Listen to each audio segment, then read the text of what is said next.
The Megalosaurus is Beast of Bermuda's medium-sized theropod.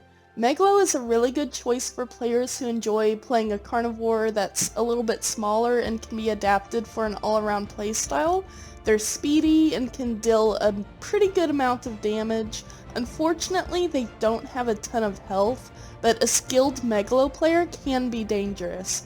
Megalos grow up fast, which allow players to reach their adult potential really quickly compared to larger, stronger carnivores like Acro and Rex. It is a good carnivore choice for beginners and people who enjoy the fast boy playstyle, like me. So while lone Megalos are viable, their true strength lies in their pack members.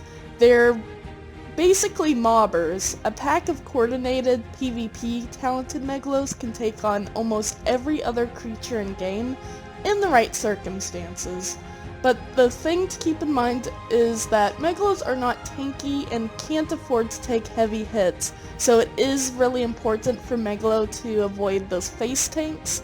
Instead, a Megalo skill is to find and take advantage of opponents' openings. This is why Megalosaurus is notorious for ass fighting.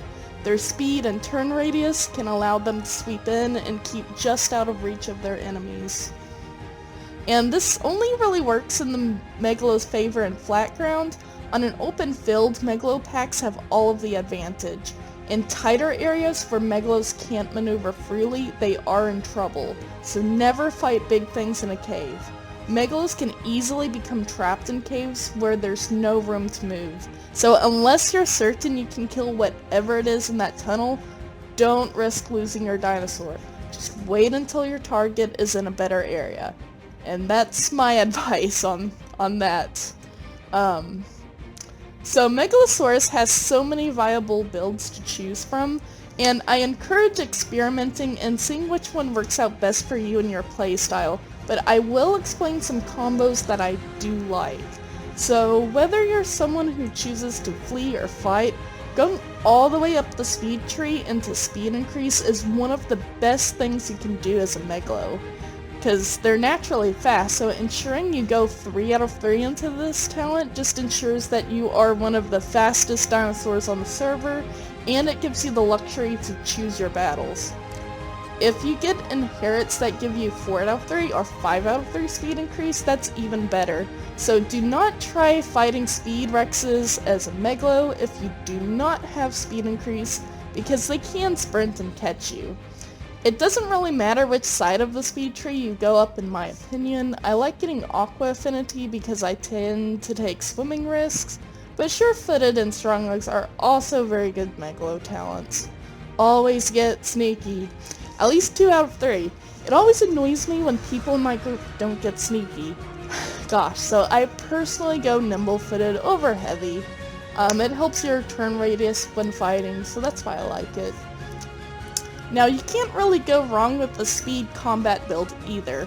Sharp Teeth is a good talent in general for Megalo because most things you fight will be bigger than you, and Exhausting Bite is a good talent for fighting Rexes in particular.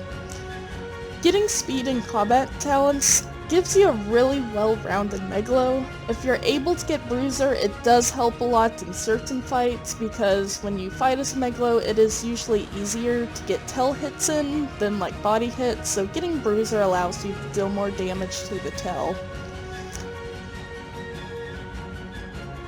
And while I'm not trying to undermine survival talents, I've never personally felt the need to go very far down the survival tree as a Megalo. But if you're into more chill gameplay or don't expect to be in PvP situations, I could really see where a scavenger speed build would be nice. Since Megalo does have a really fast metabolism, and so it loses its food and water pretty fast, you wouldn't have to worry about it as often, which will help you grow. But again, you will need to go for that 3 out of 3 speed, because with any combat talents, without any combat talents, you want to be able to get away. But no matter my opinion, your build is your own, and you should build determining how you want to play. You have a lot of freedom to choose with Megalo. Alright, so matchups.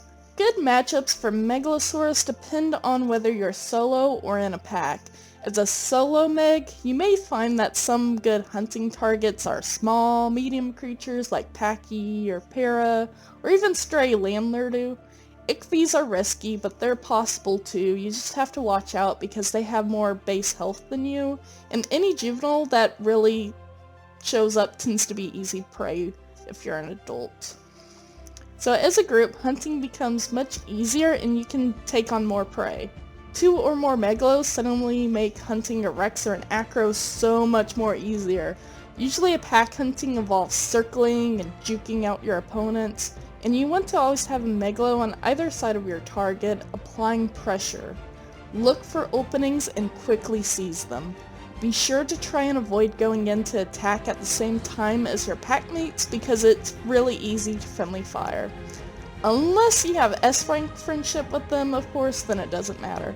But anyway, large Cychania, Apodos, and grouped adult Rexes and Acros are technically possible, but usually don't end too well for the Megalos. Because again, Megalos can't really take heavy hits, but it all depends on the situation, size of the dinosaurs, and the skill of the players on whether you can win or not. The good thing about Beast of Bermuda is that the game doesn't limit you when it comes to PvP. Anything can be prey if you're brave enough. So that's about it for this video. Hopefully watching this gave you some ideas for playing Megalo in the future. Hope to see you in game.